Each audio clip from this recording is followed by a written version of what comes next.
Vamos iniciar. Wesley, põe o nome completo para a gente poder te mandar o certificado depois. Não é aqui no... Pessoal, não é para pôr aqui no chat. Não é no chat. É na inscrição, tá? Na inscrição. Então, quando se inscrevem para entrar na sessão, tem que botar o nomezinho completo. Quem está com o nome só, tem que sair e entrar de novo. Isso. Bueno, quem está com um nome solo, tem que sair e entrar de novo com o apelido e o nome.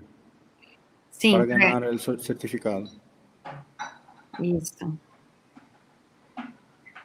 Então, boa noite, Ivete.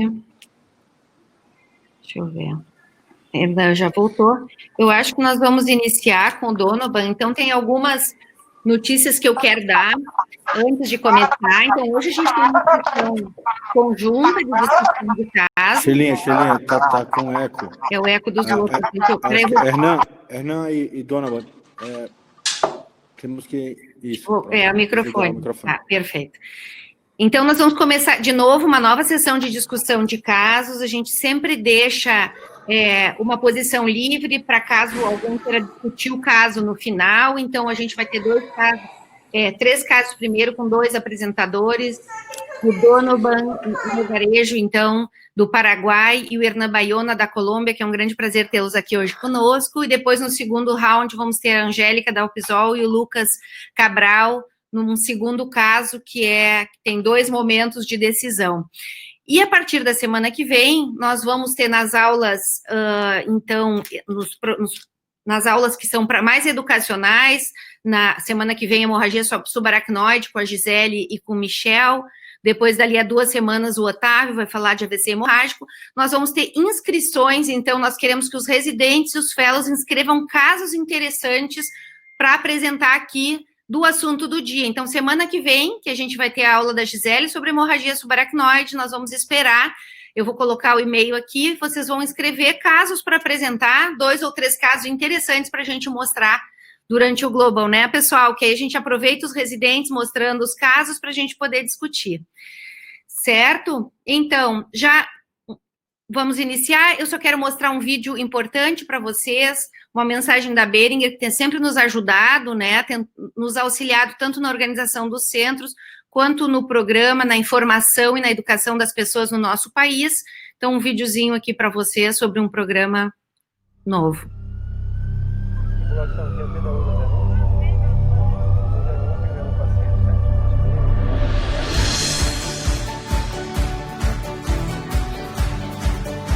Conheça agora o Referência Hospitalar, uma plataforma digital que possui um amplo material didático e informativo para você se atualizar e realizar um atendimento de qualidade para as doenças que mais matam no Brasil.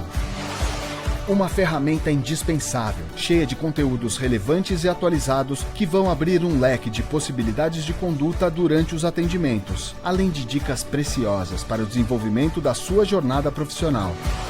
As aulas com os maiores especialistas do assunto são seguidas de testes online que geram certificados personalizados após a conclusão.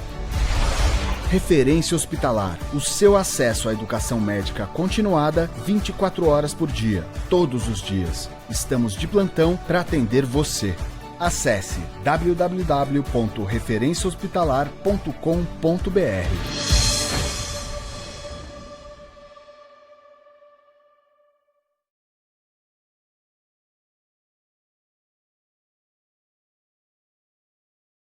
É isso aí, pessoal. Então, já botei ali no chat qual é o e-mail para inscrição dos casos que nós vamos avaliar, então, para a próxima semana. E vamos começar, então, com os casos do Dr. Donovan, né? Donovan, vou colocar, então, aqui os teus slides. E sempre o pessoal participando através do Zoom, tá? Nós vamos colocar o nosso microfone no mudo para não dar interferência. Bueno, muy buenas tardes acá desde Paraguay. No sé si ahí ya es de noche. Le agradezco al grupo del Global Stroke Alliance que me invitó para esta presentación. Seleccioné 2 casos muy interesantes por varios motivos que van a ir viendo.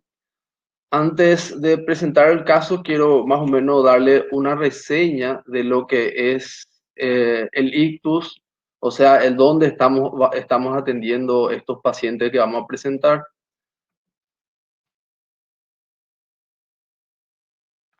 En Paraguay comenzamos a hacer trombolisis endovenosa, digámosle, de forma más continua desde el 2012.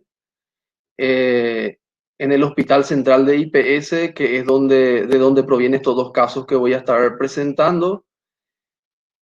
Años después se sumió el Hospital de Clínicas, impulsado por el doctor Alan Flores, que fue el que le dio el impulso también a ese hospital.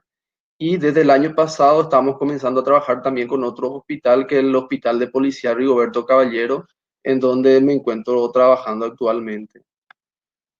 Esos son prácticamente los 3 centros de ictus que tenemos registrados a nivel país. Yo me encuentro actualmente trabajando en el Hospital Central de IPS, en donde el Hospital Central de IPS es un instituto con varios hospitales, el IPS, el Instituto de Previsión Social, que prácticamente abarca personas que están trabajando y que tengan seguros obligatorios y algunos familiares, abarcando prácticamente el 19.4% de la población del Paraguay, y tiene un hospital central, el cual está equipado con varios especialistas de varias áreas de la medicina. Por lo tanto, se imaginarán la complejidad de manejar el ictus dentro de un hospital que es multidisciplinario y no solo recibe ictus en ese hospital, ¿verdad? Entonces, este hospital en principio no era solo para ictus. El ictus, la atención del ictus de forma aguda, el accidente cerebrovascular de forma aguda, fue implementándose de a poco, como viene haciendo cada país de Latinoamérica. Entonces, en este hospital tenemos prácticamente un servicio de neurología que cuenta con 24 camas, y 3 camas están destinadas para el ictus agudo, destinado para la trombolisis endovenosa. Trombectomía, estamos armando el equipo, todavía no está funcionando, pero se está armando el equipo. Tenemos resonadores, tenemos angiotomografía, pero todavía no llegamos a utilizar trombectomía. Solo hicimos unas pruebas con especialistas y gente de acá de Paraguay que se está especializando en esa área, pero estamos todavía en fase de poner en marcha la parte de trombectomía. Por lo tanto, los casos que voy a presentar son de trombolisis endovenosa. Y bueno, esto es el mecanismo del hospital. Ustedes pueden ver en el medio, están los pacientes de distintas áreas, del área de clínica médica o medicina interna, que prácticamente en el momento natural o normal, fuera época de COVID, entran como 300 pacientes al día. Actualmente serían 100 pacientes ya con la reducción. Por lo tanto, tendríamos que lo que estamos haciendo es capacitándonos, coordinando y capacitando a ciertas áreas como la área de ambulancia, la parte de recepción de pacientes y las áreas de tomografía y de imagen, para que puedan ayudarnos y de esa forma puedan llegar a lo que sería nuestra sala de código ictus para la trombolisis endovenosa. Bueno, este es el primer caso. Es un hombre de 79 años de edad que ingresa desde su hogar a la unidad de urgencias adulto del hospital por un déficit motor derecho y alteración del lenguaje súbita, que inició a las 11:30 de la mañana, ya en épocas de pandemia, ¿verdad? Algo que podría no tener relevancia desde el punto de vista de la trombolisis, pero van a ver la importancia que le damos más adelante. Es un dato que refiere que hace 10 días antes del déficit neurológico presentó un cuadro de dolor abdominal de moderada intensidad, acompañado de náuseas y vómitos de característica alimentaria, por el cual se encontraba en control con médico, ¿verdad? Se le hizo una ecografía abdominal y tenía un pólipo en la vesícula biliar. Como antecedentes patológicos, el paciente es hipertenso en tratamiento regular y es conocido cardiópata compensado, una insuficiencia cardíaca compensada, por lo que cuando el paciente ingresa, entonces nos comunicamos con el médico tratante para preguntar si de repente él recibía antiagregación o anticoagulación por este antecedente, y nos dice que no, que actualmente no se encuentra recibiendo ningún antiagregante ni anticoagulante. Este es nuestro tiempo. El paciente empieza el déficit a las 11:30, llega al hospital a las 12:35, se realiza la tomografía a las 12:45 y en ese momento, ya realizado la tomografía, activan el código ictus, o sea, nos avisa el servicio de neurología para acudir a la evaluación. Y prácticamente le encontramos con estas alteraciones en la escala del NIH. Prácticamente el paciente tendría una afasia leve, tenía una debilidad leve de miembro superior derecho, a nivel sensitivo tenía una hipoestesia del hemicuerpo derecho, una afasia leve a moderada, una parálisis facial leve, y por esa alteración sensitiva hace que en la extinción también gane un punto, o sea, la extinción parcial, por lo que tiene en la escala del NIH tiene una puntuación de 5, hablando que es un accidente isquémico probablemente moderado, ¿verdad? ¿Por qué ya le digo que es isquémico? Porque justamente estamos en eso, ¿verdad? Ya que todavía no le mostré la tomografía, ¿verdad? Esa es la escala y se le hizo la tomografía. Esta es la tomografía del paciente, en donde podemos ver que tiene prácticamente una tomografía donde no hay sangrado, donde vemos cierta atrofia cortical. El paciente no tenía antecedentes de deterioro cognitivo y manejaba documentos importantes. También trabajaba en la aduana, por lo tanto manejaba muchos documentos y nunca tuvo antecedentes de deterioro cognitivo previo. Se puede ver en la tomografía hipodensidades periventricular, si es que podemos apreciar en la parte del asta frontal bilateral, y en uno de los cortes se pueden ver también hipodensidad subcortical frontoparietal, que nos habla prácticamente de lesiones microvasculares de características crónicas, y prácticamente no observamos lesiones agudas. En ese momento, a nosotros nos impresionó una escala de 10 de 10. Este es el caso. No sé si hay alguna... Perfeito, sim. Então, é um paciente bem precoce, né? Pouco tempo de sintoma. Shelly, eu acho que o Donovan tá com o microfone ligado, isso, desliga aí, quando você for falar, você liga, Donovan. Isso, que aí fica com microfonia. Então, um paciente com afasia leve, perda de força leve, com pouco mais de 1h30 de início dos sintomas e com um procedimento cirúrgico recente, é isso, Donovan? Então, teve uma colicistite recente, é isso? No, el paciente no tuvo ninguna cirugía, tuvo antecedente de náuseas y vómitos, se le hizo una ecografía, encontraron pólipo, pero no se llegó a realizar ningún procedimiento. Eso fue días atrás. Pólipo vesical. Isso. Pólipo vesical. ¿Tú tienes la glicemia del paciente y también los pulsos, si han palpado los pulsos, si tiene pulsos simétricos? Sí, el paciente tenía su frecuencia cardíaca era regular y los pulsos también eran regulares, no había arritmias. La glicemia estaba en 200, o sea, no estaba muy alto también, o sea, eso estaba dentro del rango Sí. Los pulsos estaban simétricos. Estaban simétricos. Sí. Vale. Bom, então é esse o caso. Chegou bem precoce no hospital, tinha esse quadro uns 10 dias atrás. Esta tomografia, vocês fariam tratamento trombolítico ou não nesse paciente, pessoal? Vamos votar.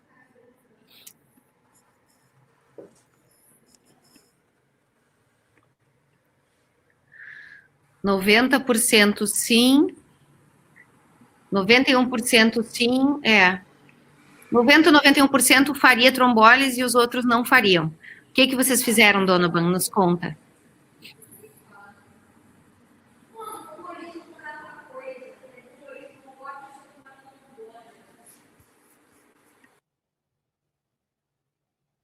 Liga o microfone, Donovan. Microfone. Sí.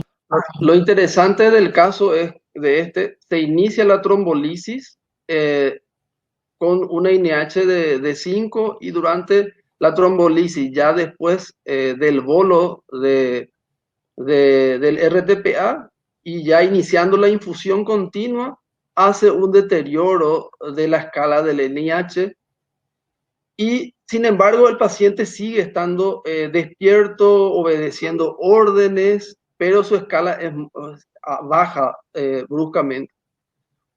Por cierta experiencia que tuvimos con algunos pacientes que se trombolizaron, que de repente hacían esta baja de NIH, pero siempre que no tengan cefalea y no hagan deterioro del estado del sensorio, ni desvíe el ojo, la mirada conjugada no tenga alterado, normalmente nosotros no pensamos en sangrado.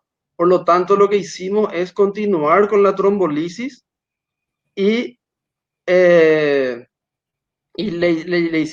continuamos y terminamos la trombolisis sin suspender prácticamente en 165 minutos de inicio de los síntomas, por lo tanto estábamos en tiempo.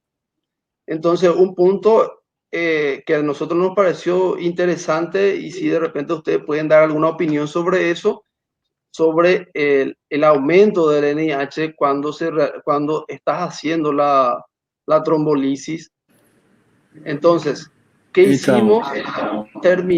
Sí. Então, Donovan, em geral, se o paciente apresenta uma deterioração de pelo menos 4 pontos na escala do NIH durante a trombólise, em geral a gente interrompe a trombólise e leva para a mesa para fazer uma nova tomografia, né? Pelo risco de sangramento, tá?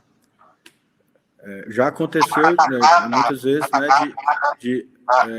o paciente também apresentar vômito ou então cefaleia de início súbito, vômitos que não existiam antes, né? Deterioração clínica, surgimento de novos déficits ou rebaixamento de nível de consciência ou um pico pressórico agudo, né? Geralmente a gente para a trombólise e leva para a tomografia para descartar um sangramento. E se não tem sangramento, reinicia a trombólise. Se não tem sangramento, reinicia a trombólise. Já aconteceu algumas vezes, eu acho que eu já contei aqui, e o paciente, a gente estava trombolizando, o paciente com NIH grave, e de repente a paciente começou a vomitar e fez um pico pressórico, a gente, nossa, para que vai sangrar, deve ter sangrado, e a gente parou o RTPA, pegou a maca, vamos levar para a tomo. Quando a gente botou a maca do lado dela, ela passou sozinha para o lado da tomo, para a maca. Ela melhorou subitamente da hemiparesia. Então, às vezes, a reperfusão, junto com a reperfusão, você tem um quadro desse de vômito, de dor até dor de cabeça, mas a gente tem a obrigação de descartar uma hemorragia. Tem até descrito, né, Otávio, síndrome de hiperperfusão pós, principalmente pós-trombectomia, mas trombose endovenosa também, né? Imaginem que é um vaso que é fechado, com autorregulação perdida, e você subitamente abre o vaso, então você pode ter esses sintomas, mas lógico, é sempre um diagnóstico de exclusão. Isso. E uma outra coisa que eu queria lembrar é o seguinte, a trombólise, na vigência de hiperglicemia, né? A hiperglicemia é um preditor de transformação hemorrágica, né? Então, a gente sempre tenta manter a glicemia relativamente controlada, né? Sobretudo acima de 250, 300. Já tem casos que mostram que se você reperfundir, trombolizar e a artéria abrir na vigência de hiperglicemia, o paciente ou pode ter transformação hemorrágica ou então ele tem o que a Gisele falou, uma lesão por reperfusão, né? E ele recanaliza, mas não melhora, né? A gente já viu o caso desse. Então, em geral, quando o paciente está com glicose muito alta, a gente faz glicose EV, né? Ou faz insulina EV, desculpa, para controlar a glicemia antes da trombólise. Vamos ver o que vocês fizeram, Donovan. Bueno, obviamente, al terminar la infusión, directamente a tomografía para ver el estado y prácticamente no encontramos ningún cambio, ¿verdad? No sé si a ustedes les pasa que cada vez, por más que tengamos experiencia o de repente el paciente esté todo bien encuadrado, ¿verdad? No sé si les pasa que cada vez que trombolizamos con la mano en el corazón, ¿verdad? Porque siempre nos enseña algo nuevo los pacientes y nunca es todo así bien lindo, ¿verdad? Entonces, creo que cada trombolisis nos lleva a una experiencia totalmente distinta. Y, bueno, el paciente fue evolucionando bien. Esta es su tomografía ya para el alta, no hubo ningún cambio.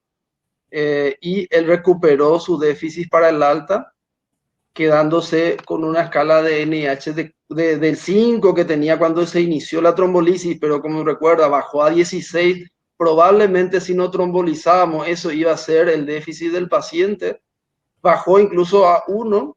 Actualmente el paciente se comunica bien con los familiares, habla, le reconoce, pero me refiere de que él no puede, olvidó los trabajos que hacía anteriormente, por lo que no se reincorporó al trabajo habitual y quedó con cierta debilidad de la mano derecha.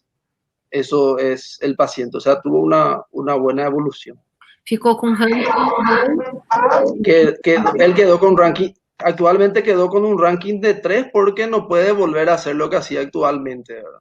Pero él camina solo, se maneja solo, excepto con la debilidad de su brazo y que olvidó los trabajos que hacía anteriormente, pero reconoce al familiar, se recordó incluso del médico que le atendió, o sea, prácticamente una persona que queda funcional dentro de la familia, pero ya no dentro de su labor anterior.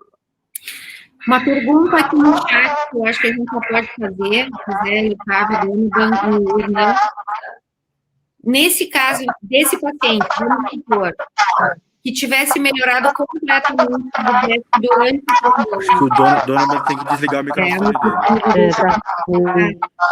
Com eco. O paciente recebeu a trombólise, recuperou completamente e teve um pico hipertensivo, náusea, cefaleia, a gente precisa levar para tomo. Vocês deixariam por aí a trombólise se ele recuperou completamente e a gente precisou parar por causa desses sintomas? O que vocês acham? Deixariam, aceitariam se já tivesse corrido 0,6? O que fariam?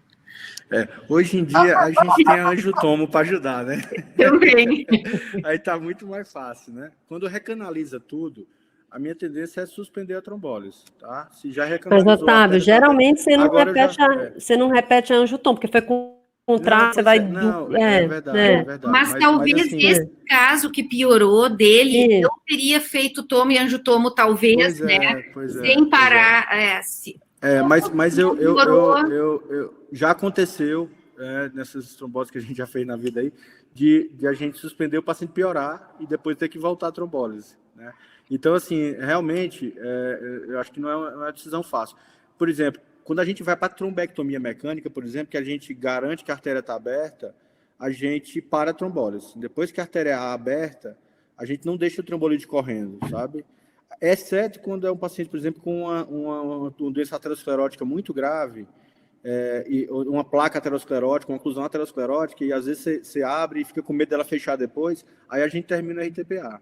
Mas quando é só um trombo, a gente costuma parar o RTPA nesse momento. Mas para depois que abre o vaso, porque é muito depois raro. Que abre o vaso. É muito raro que abre o vaso. É muito raro que você ainda esteja correndo o RTPA e o vaso já esteja aberto, né? Assim, você tem que conseguir abrir. Não, a gente consegue aqui, a gente já viu várias vezes.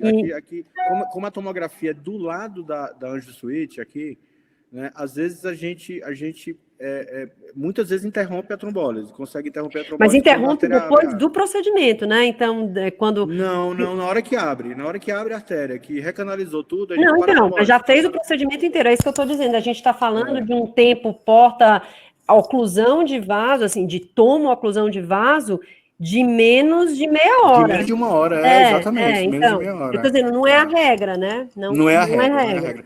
Na maioria das vezes deu. Diferente. Na maioria das vezes deu tempo, né? Assim, você. Isso. Porque eu já vi serviço, e aí eu sou contra suspender a trombólise endovenosa quando chega na Anjo Suíno e funciona a artéria. Eu sou totalmente contra isso. Você não sabe se vai dar certo, né? Claro. Agora, isso que você está falando, eu acho que é meio a exceção. Eu imagino que num caso que foi perfeito, foi super rápido, a gente também já teve caso que abriu, assim, 25, 30 minutos. Mas não é a regra, né? Então, normalmente você já terminou de infligir. E outra coisa, assim, quando você não vai fazer trombectomia, que é um caso, por exemplo, como esse, a gente vai até o final, na maioria das vezes. Na grande maioria das vezes, a gente não para, o paciente melhorou, mas a gente termina a trombólise. Né? Na maioria das vezes, até porque você não sabe se vai fechar de novo, se a artéria abriu ou não vai, né? Isso. Eu estou dizendo assim, na época da angiotomia e da trombectomia mecânica, às vezes você tem esse privilégio de poder parar, mas na maioria das vezes a gente vai até o final da dose. E tem um comentário antes do Donovan começar o segundo caso aqui, que tem tem lesão importante de pequeno vaso na tomografia de base, que aumenta o risco de sangramento, mas, na verdade, não é uma contraindicação para o tratamento, essa paciente não tinha contraindicação, né? Inclusive, a gente testou isso no estudo Enchanted, né, Isso. Gente? A gente testou até para saber se a dose de 0,6 era melhor para esses pacientes e no estudo não mostrou benefício no subgrupo de pacientes com leucoraiose, infelizmente. Apesar de que eu acho que faz sentido num paciente, sobretudo se ele usa já antiagregante plaquetário, é idoso, tem muita leucoraiose, aí eu acho que faz sentido usar uma dose de 0,6. Dose menor. Né, uma dose menor, mas ela não foi um modificador de efeito, né, infelizmente. Isso aí. Perfeito. Donovan, vamos para o próximo caso, então? Bueno, para concluir, de hecho que como no tuvimos nosotros, o sea, en ese momento no teníamos las trombectomías, por lo tanto, por eso fue que continuamos, si no, lo primero que haríamos era hacerle una angiotomografía en ese momento que cayó, ¿verdad? Una tomografía para ver si no había un sangrado y otro para ver la obstrucción. Bueno, por el tema de la náusea y vómitos, otro dato importante, ya después, porque ahí probablemente íbamos a dudar más para hacer la trombolisis. Cuando hicimos todo, viene un familiar y nos dice que el paciente recibía apixaban como tratamiento. Pero justamente lo que ocurrió fue que probablemente al suspender eso, él hizo su ACV, ¿verdad? Y fue el detonante de todo su hipercoagulabilidad. Sí. Perfeito. Então, só dois comentários aqui para terminar. Então, duas coisas. Primeiro, realmente, esse é Dona, desliga o microfone aí, por favor. Então, só dois comentários. Primeiro isso, né? Os DOACs são muito convenientes, né? Mais seguros do que a varfarina, diminuição de mais de 50% do risco de hemorragia intracerebral, né? Mas tem um problema que é esse, a meia-vida é menor. E se você fica sem tomar o remédio, por exemplo, se você toma Marevan e esquece de tomar o remédio um dia, às vezes no dia seguinte você pode tomar a dose que não vai ter muito problema, porque a meia-vida do Marevan é maior. Mas os DOACs, eles têm esse problema que eles têm uma meia-vida curta. Se você ficar sem tomar uma dose do remédio, você já fica sem anticoagulação, né? Então não pode relaxar em relação à adesão ao tratamento com DOAC. E aí, o problema ainda é pior com aqueles que são uma vez ao dia, né? Porque aí você perde, o paciente fica o dia inteiro sem tomar a medicação.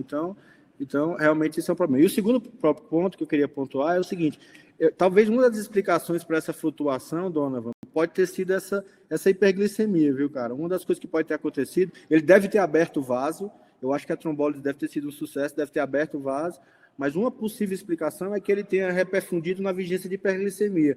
E a gente já viu isso acontecer várias vezes. Tem um washout, inicialmente com hiperglicemia, tem uns trabalhos muito elegantes do Mark Hibb e do Carlos Molina, e eles mostraram isso, que às vezes o paciente melhora, a artéria abre, eles monitorizaram com o Doppler transcraniano, você melhorava a artéria, abria a artéria, mas o paciente não melhorava, às vezes até piorava na vigência de hiperglicemia e depois não tinha transformação hemorrágica, tá? Então, uma das coisas que pode ter acontecido é isso, tá? Tem um trabalho bonito também do Jamari, né, com o grupo de Boston, na primeira vez que ele morou lá, mostrando o efeito deletério de hiperglicemia pós-trombose.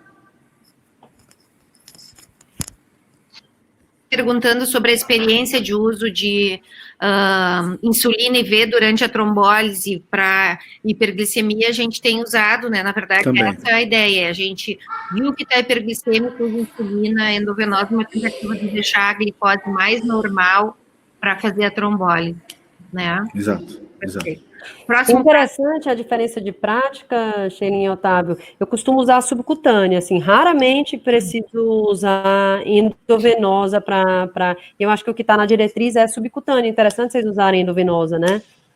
A experiência com subcutânea. Na verdade, a recomendação é tentar baixar a glicose antes de fazer a trombose. Eu acho que não está falando. Eu acho que ele sugere, se eu não me engano, posso estar enganada, mas achava que com insulina subcutânea mesmo. E lá em Boston também se usava bastante insulina subcutânea. Não lembro de bomba de insulina, nem insulina venosa na fase aguda do AVC. É interessante a prática. A gente não usa nem aqui no Einstein, nem na escola, é sempre subcutâneo. Perfeito. Próximo, então, Donovan. Segundo caso, mujer de 93 años de edad ingresa desde su hogar a la unidad de urgencias adulto del hospital por alteraciones del lenguaje súbita. Inicia a la 1 de la tarde. Como antecedente, ella es hipertensa, portadora de marcapaso y una insuficiencia cardíaca compensada en ese momento. No recibía anticoagulación, no recibía aspirina. Este sí es confirmado que no recibía ninguno. Este es el tiempo del ictus. Ingresa al hospital a las 2:16 y activan el código ictus a las 15:42. Se realiza la tomografía a las 15:52. El déficit prácticamente en respecto a nivel de conciencia no responde a ambas preguntas y prácticamente el lenguaje tenía una afasia severa y en la extinción tenía menos 1 punto, dándole una escala de NIH una puntuación de 7. Esta es la tomografía. Lo que vemos en la primera tomografía de la izquierda, esa hipodensidad son los artefactos. Prácticamente no se ve ninguna hipodensidad a nivel de la tomografía. Prácticamente para nosotros era un aspecto de 10. Este es el caso.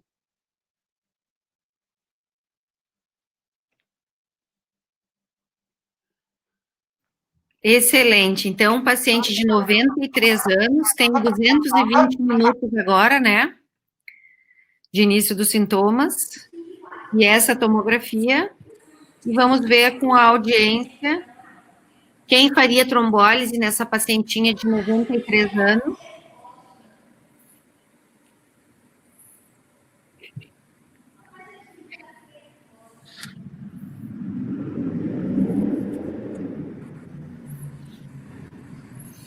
Na age de 7. 75% sim, e os outros não. 70% sim, 30% não. Vamos ver, tá, Gisele, o que teriam feito? Eu acho que idade não é contraindicação, né, gente? Em geral, não é contraindicação. Se a tomo realmente está boa, né, e não tem a gente, sobretudo a afasia num paciente idoso é extremamente incapacitante, né? Acho que é a última chance. Obviamente que a gente sabe que existe um risco maior de sangramento, né? Mas isso não obscurece o benefício, né? Então, em geral, a gente tromboliza paciente com idade, a gente já trombolizou até mais de 100 anos aqui já. Com certeza, a gente vai ter um caso na semana que vem, daqui a 2 semanas, mostrando isso. Então, na verdade, a gente tem ensaios clínicos que incluíram idosos, o IST-3, publicado em 2013, tinham 1.600 pacientes acima de 80 anos, mostrando que eles têm benefício. O Enchanter também, nós incluímos muitos pacientes idosos. E ontem, ou anteontem, saiu uma meta-análise com todos os ensaios clínicos, com um número enorme de idosos, mostrando que eles também têm benefício quando recebem trombólise e quando comparado com aqueles que não recebem. Então, o idoso só a idade não é critério para contraindicação do tratamento, né? Vamos ver, Donovan, o que foi feito? Só tirar uma dúvida, Donovan, a gente está vendo só 3 cortes da tomo, e do ponto de vista de parênquima, acho que está tudo tranquilo. Eu fiquei um pouquinho em dúvida nesse parietal à esquerda, não tem nada subdural nele, né? Não, é solo artefacto. Tá, tudo bem. Perfeito. O que fizeram, então? Vamos ver. Bueno, prácticamente la trombolisis se hace al punto, ¿verdad?, de lo que tenemos de las 4 horas y media. La paciente mejora prácticamente quedando solo con cierto trastorno para el habla, una fascia leve, luego de la 1 hora al finalizar la trombolisis. Perfecto. La tomografía, esto que ustedes ven ahí en núcleo de la base es solo calcificación, ya tenía la tomografía anterior, no es ningún sangrado. La paciente fue a la casa sin ningún déficit, un NIH 0, ranking 0, o sea, prácticamente tuvo buena respuesta. Excelente. Muito bem, excelente. Excelente. Muito bem. ¿Tem mais algún slide, Donovan? Sí, bueno, agradecerle a ustedes por darnos la oportunidad de presentar estos casos, el cual no iba a tener el gusto de presentar si no nos fuera por el grandioso equipo. Y antes, cuando se inició el trombolisis en Paraguay, tengo una mención muy importante al que fue mi jefe y mi mentor en ese momento, que fue el doctor Esteban Encina, que así como yo desde residente, él tuvo la oportunidad de irse a capacitarse en otro país y trajo todo lo que sería la parte de la trombolisis, y con todo este equipo que anteriormente eran ellos neurólogos generales, que con el tiempo ahora estamos involucrándonos, y el equipo que ustedes ven acá ya es un equipo ya que se dedica más específicamente para la parte endovascular, que para nosotros en Paraguay es un logro muy, muy importante, el cual la lucha lo hacemos día a día. Perfeito. Parabéns, hein? Parabéns pelo trabalho de vocês lá. Parabéns mesmo, perfeito. Muito obrigada. Muchas gracias. Então, vamos passar agora, pode ficar aí, Donovan, para o Hernan. Hernan, é um prazer ter o Hernan aqui conosco, da Clínica Santa Fé, da Colômbia. Então, vai nos mostrar também um caso, Hernan, por favor. Buenas noches a todos, a Sheila, Giselle, Octavio. Primero que todo, felicitarlos por esa actividad tan interesante de poder mostrar nuestros casos, y esto creo que va a cambiar la forma de manejar el ACV o el ABC en Latinoamérica. Muchas gracias. Bueno, yo quiero mostrarles un caso que tuvimos el año pasado, pues acá son el disclosure, y esto se trata de una señora que, si ustedes ven la fecha, vino el año pasado en el mes de mayo, el 16 de mayo. No sé si Donovan, apagas la cámara porque es que no veo la información. Vamos apagar a câmera aí, pessoal. Gi. Sí. Bueno, esta es una señora que llegó a la sala de emergencias a las 7:37 de la mañana ese día, el 16 de mayo.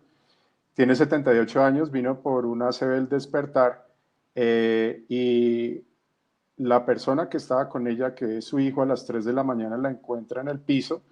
Él dice que cuando escuchó fue un grito de su mamá, fue a la cocina, ella habitualmente se levantaba más tarde, hacia las 5 de la mañana todos los días a hacer el café, y esa vez pues estaba más temprano.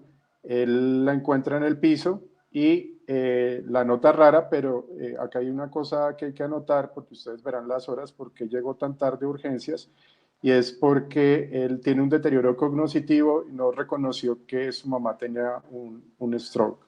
La última vez de haber sido vista bien fue a las 11 de la noche. Él llama a una ambulancia hacia las 6 de la mañana, ya la ambulancia llega al domicilio de esta paciente y sí reconoce que está con disartria y con una hemiparesia izquierda, motivo por el cual es trasladada al hospital. Sale del domicilio a las 6:40, llega a las 7:37 a nuestro hospital. Esta es la lista de chequeo que tenemos. Ella únicamente venía tomando aspirina 100 miligramos, no tenía ningún otro antecedente relevante. Cuando llega a urgencias tiene esta tensión arterial de 154/97, una gluco en 82, un ranking basal en 0 puntos. En el examen físico y neurológico, pues la encontramos que estaba con un NIH de 16 puntos. Resalto acá que pues la parte de los movimientos oculares estaba bien. El principal problema era en el compromiso motor y la parte sensitiva y de extinción, con una hipoestesia importante. La parte del examen neurológico y el examen general, lo único que encontramos fue también una equimosis en el codo izquierdo por el trauma. Los pulsos en las 4 extremidades estaban bien. Entonces, esta es una pregunta que les tenía a la audiencia. Eu não sei se, Sheila, temos a votação. Sim. Pessoal, então vamos votar. O que vocês fariam nessa paciente que foi vista bem pela última vez às 23 horas, acordou às 3, né? E depois chegou no hospital 6:40, é isto, Hernan? 7:37. Llegó 7:37. La hora en que fue encontrada por el hijo fue a las 3 de la mañana. Sim. Y la última vez vista bien fue a las 11 de la noche. Perfeito. Então, vamos ver o que o pessoal faria. 46% faria tomografia, 56% ressonância. Audiência bem dividida, Hernan. Mais ou menos 50% tomografia, 50% ressonância, isso. Ok, perfecto. Este fue el CT que se hizo sin contraste. Acá está que se hizo a las 8:04, o sea, se obtuvo a los 27 minutos. Les pongo la primera imagen, que es a nivel de los globos oculares, para ver que no tenía desviación de la mirada de la paciente. ¿Ok? Y tenemos un nivel, el corte a nivel de los ganglios de la base y el corte a nivel supraganglionar. ¿Ok? Creo que no les puse qué aspectos consideraron, pero no sé si alguien tiene alguna opinión de la tomografía. Pessoal, qual aspectos, então, vocês acham que tem essa tomografia? Vou colocar aqui para votarem, peraí. Estou rápido aqui.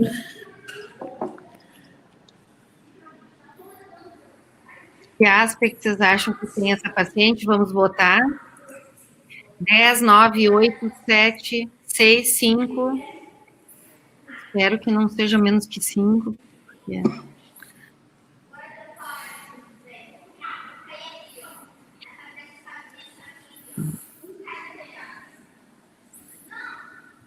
Acá es donde nosotros acá en Colombia, y creo que quisiéramos tener Brainomics también en algunos casos, porque siempre tenemos variabilidad a veces en la votación del aspects.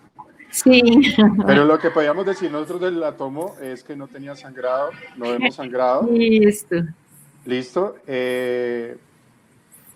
Pues los hechos con esta paciente es que es una mujer de menos de 80 años, con una sed del despertar no presenciado.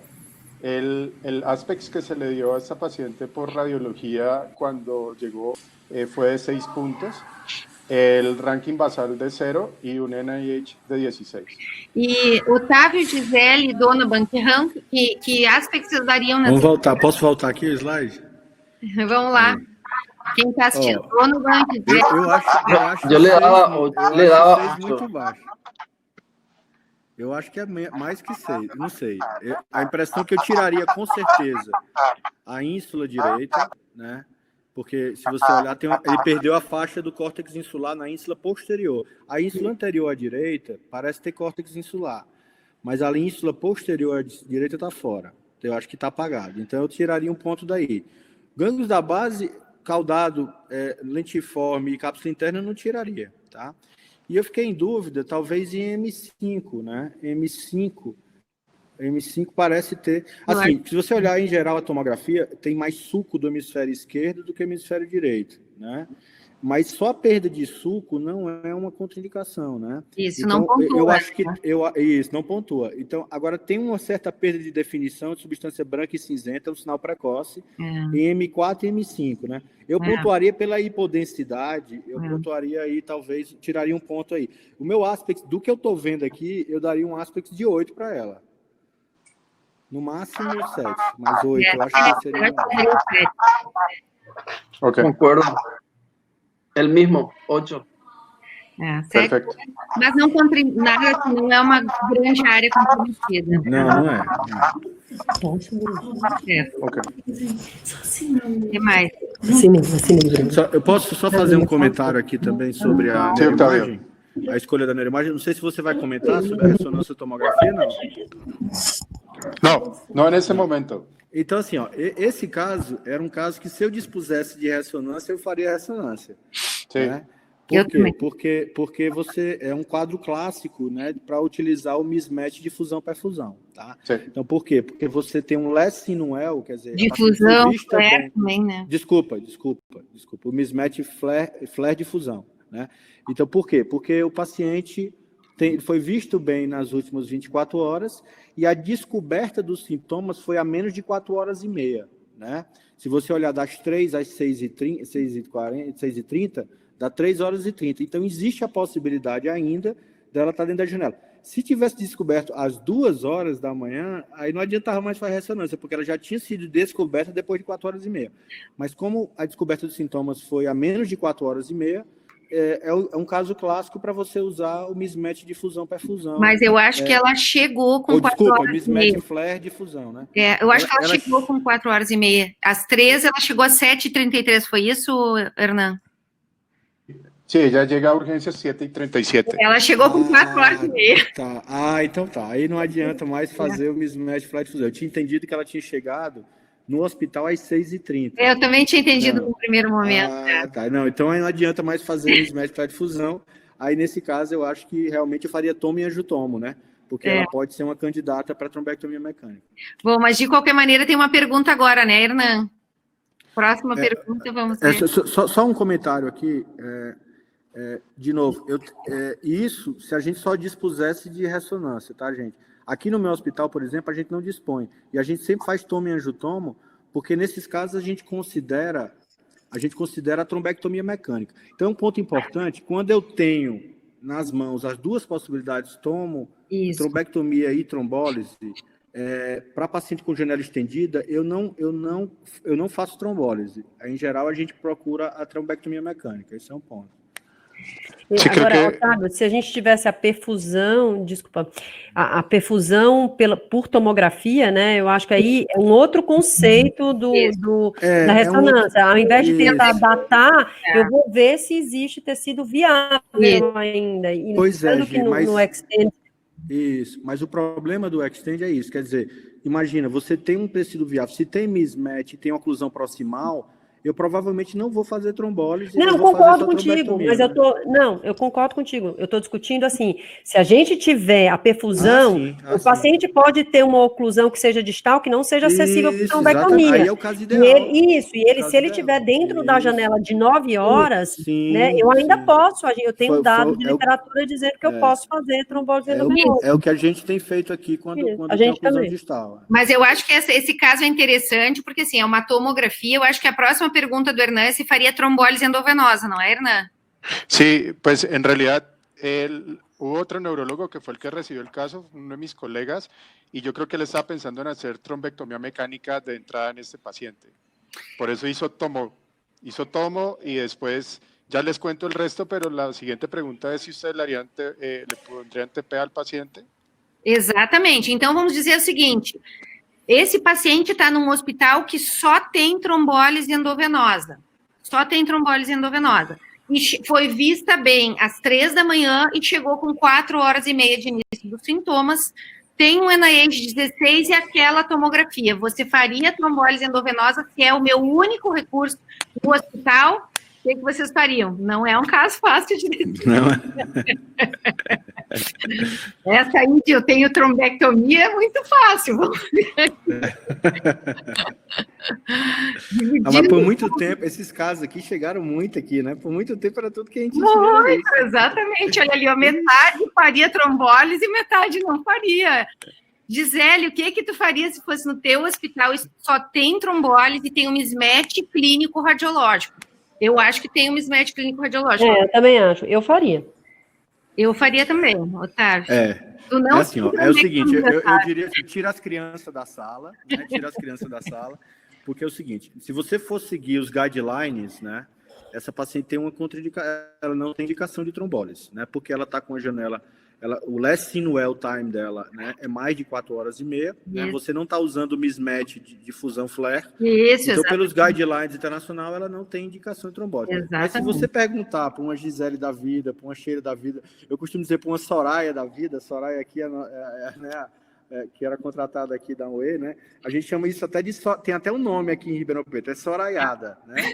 Soraiada é o seguinte, é você tratar off-label um caso que claramente tem um grande mismatch clínico tomográfico, né, num paciente que está com janela estendida, né? Então, assim, isso é clássico da Soraya, né? Soraya, e ela tinha inúmeros casos desses, e a gente aprendeu isso, quer dizer, é off-label, eu não recomendo que comece a fazer trombólise no hospital com casos como esse, mas a gente tem, todo mundo que tromboliza tem vários casos desses que a gente vê com a tomografia, com um mismatch muito grande entre a clínica e difusão. Só lembrando o seguinte também, o NIH de 16, no hemisfério direito, né, equivale a um 25 à esquerda, então essa paciente tem uma táxi completa de cerebral média e direita, né? Então, realmente, eu acho que a Gisele tem razão, nesses casos a gente pode fazer trombolítico, mas off-label, sabendo que é off-label. Otávio, assim, muito antes, né, da publicação do WAKE-UP, do Extend, tem uma série super interessante de Houston, do Andrew Barreto, ele é o primeiro autor, que descreveu trombólise em janela estendida só com tomografia de crânio, tá? Com resultados bons. Então, assim, de fato, concordo, não está na diretriz, o estudo randomizado controlado não foi feito, né? Mas às vezes a gente tem que sair um pouco da diretriz, porque não está escrito o que fazer com o paciente lá, né? Acho que o Hernan tem outra pergunta para a gente agora, né? Sí. E aí? Pues digamos que una de las claves de este caso es la fecha en la que llegó la paciente. Por eso se la recalqué, 16 de mayo 2019, ¿ok? Entonces, lo que dice Octavio, le pasamos nuestro listado de inclusión-exclusión, dijimos por ventana extendida, más de 4.5 horas, pensamos de entrada que no es candidata a TPA. Igual le hicimos todo el listado. Vienen a la cabeza pues los diferentes estudios que habían salido, el WAKE-UP, el Extend, que había salido 7 días antes, y pues ya también teníamos información del Diffuse 3 y del DAWN para ventana extendida. Entonces teníamos esa opción de decir, ese paciente probablemente sea candidata a trombectomía, pero vamos a ver lo que pasó siguiente. Entonces, pues esta pregunta creo que ya hablaron ustedes al respecto de qué estudios hacer, pero pues la hacemos a la audiencia. Audiência, o que vocês fariam?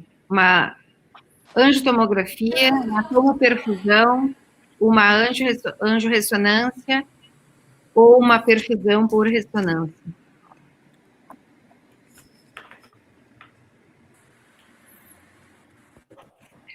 Angiotomo 58%, CT perfusão 26%.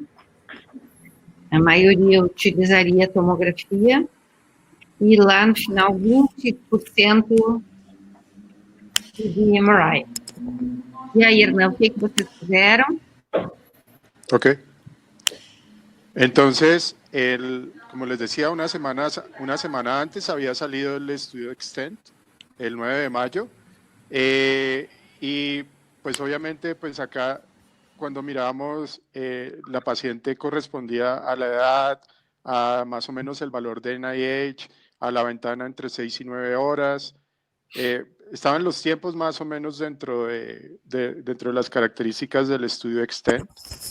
Obviamente, pues los resultados que son prometedores para la ventana hasta 9 horas de buscar trombolisis en estos pacientes, obviamente utilizando el software Rapid.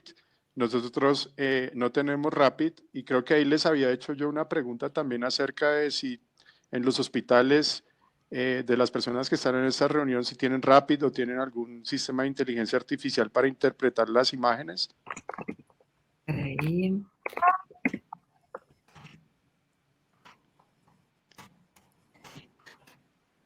Acá un poco acerca de los criterios de los diferentes estudios para incluir a los pacientes en ventana extendida, utilizando, en el caso del Extend, el volumen del core menos a 70 mililitros, la tasa entre el volumen de hipoperfusión y el core más de 1.2, la penumbra más de 10, el tiempo máximo de 6 segundos y pues el CVF menor de 30%.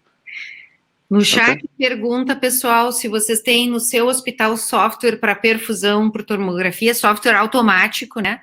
Para perfusão, Rapid e Aspects ou outros. 68% não. 70% não. A maioria não tem software automático de perfusão, Hernan. Ok. Sí, nosotros en nuestro hospital tampoco tenemos Rapid. Nos gustaría mucho tener Rapid. Entonces, le hicimos un CTP y este es el mapa de volumen, el CVV, el CVF, el de flujo y el tiempo de tránsito medio, que a la inspección visual, pues uno dice, pues tenemos que el volumen aproximado del infarto para nosotros era de 50 mililitros, que la penumbra era más de 20 mililitros y que la tasa era del 20%. Sin embargo, esto fue lo que nos complicó todo. Esta paciente se tornó muy agitada, tocó sedarla utilizando midazolam hasta 10 miligramos, propofol hasta 40 miligramos para controlar los movimientos. No se le pudo completar, le íbamos a hacer CTA también, pero acá hicimos perfusión primero y después íbamos a hacerle CTA y no se pudo hacer el CTA y tocó sacarla del tomógrafo, y ahí fue cuando mi colega me llamó. Hicimos una junta, me dijo, mire, tengo esta paciente, está en estas características, tenemos este TAC con perfusión y teníamos otro problema también, y era que el angio suite, tenemos 2 salas de angio suite, una estaba en reparación y la otra sala de angio estaba con un paciente de cardio. Entonces nos decían, no sabemos en qué momento les vamos a desocupar, estaban poniendo un marcapasos definitivo y pues decían más o menos 1 hora. Entonces, esta es la discusión. Teníamos esa paciente de las 8:27 y ¿qué hacemos? Tenemos las 2 salas de angio ocupadas, no teníamos posibilidad de llevar la trombectomía en ese momento. Y pues...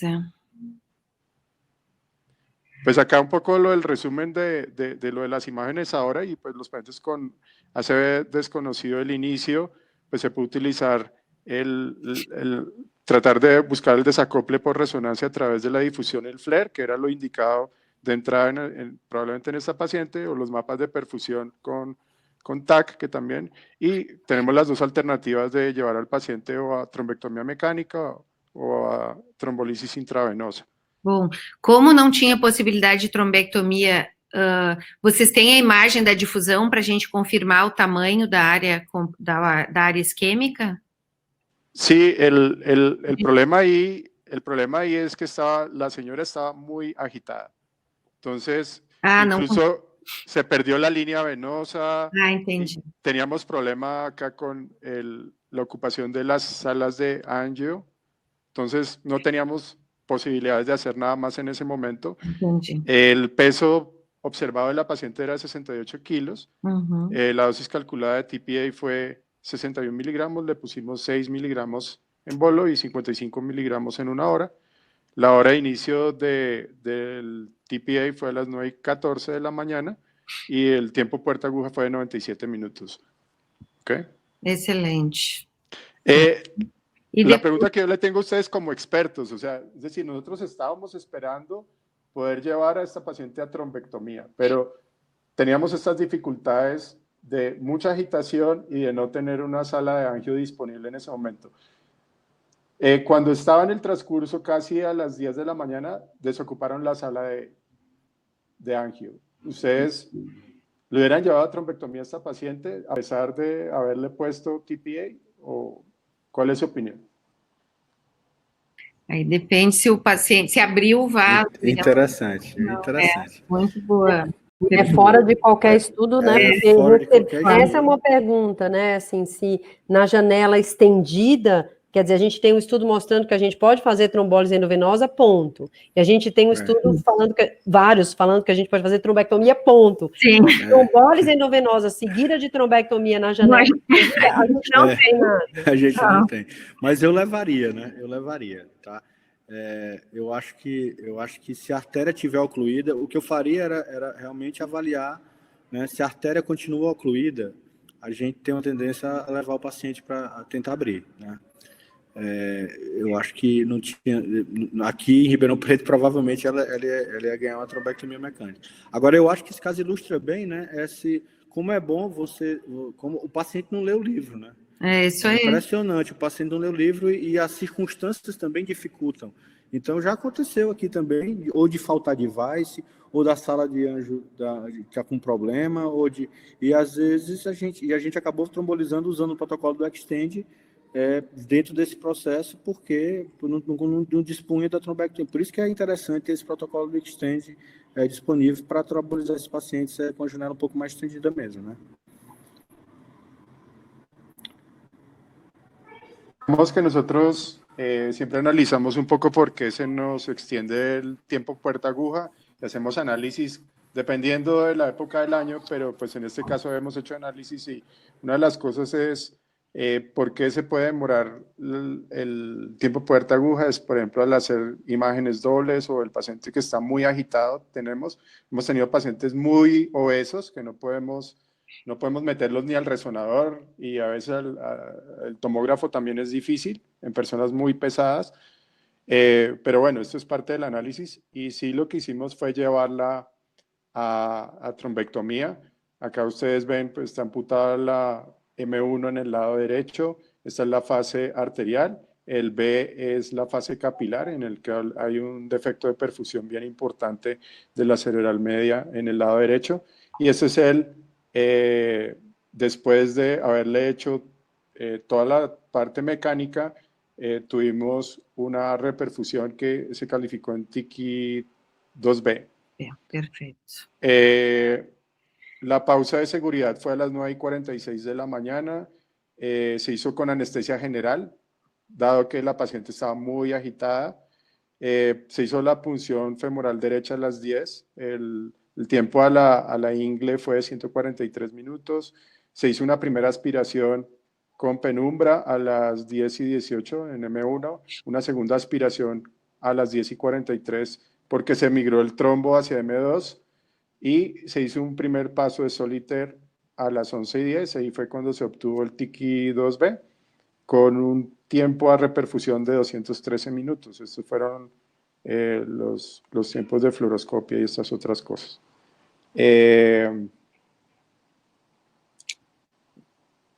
¿Y cómo ficou a paciente?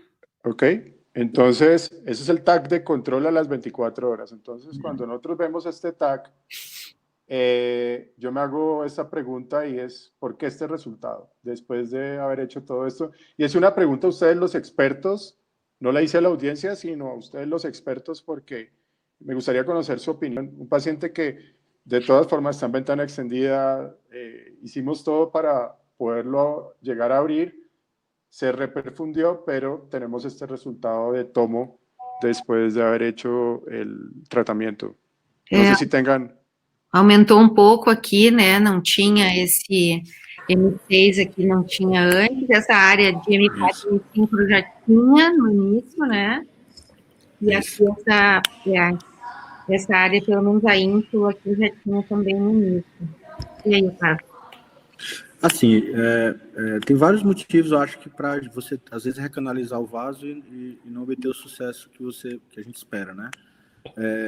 Primeiro, assim, o primeiro passo é que a recanalização não foi completa, né? A recanalização foi um TIC 2B, né? E demorou um pouco mais para fazer o procedimento, como você falou, teve dificuldade, teve que entubar, né?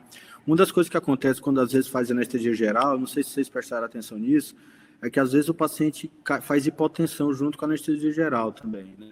Então tem que ter muito cuidado quando vai entubar, porque para evitar esse hipotensão. A gente já teve caso aqui de TIC 3 e o paciente não melhorou porque fez hipotensão durante o procedimento, né?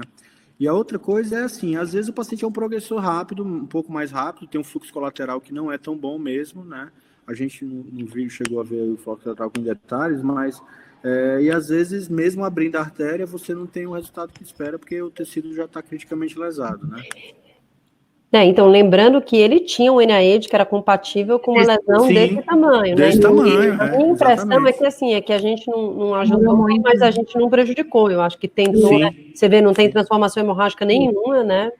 Sim. Então, uma tentativa de habilitar mais precocemente. Com certeza, né? Com certeza.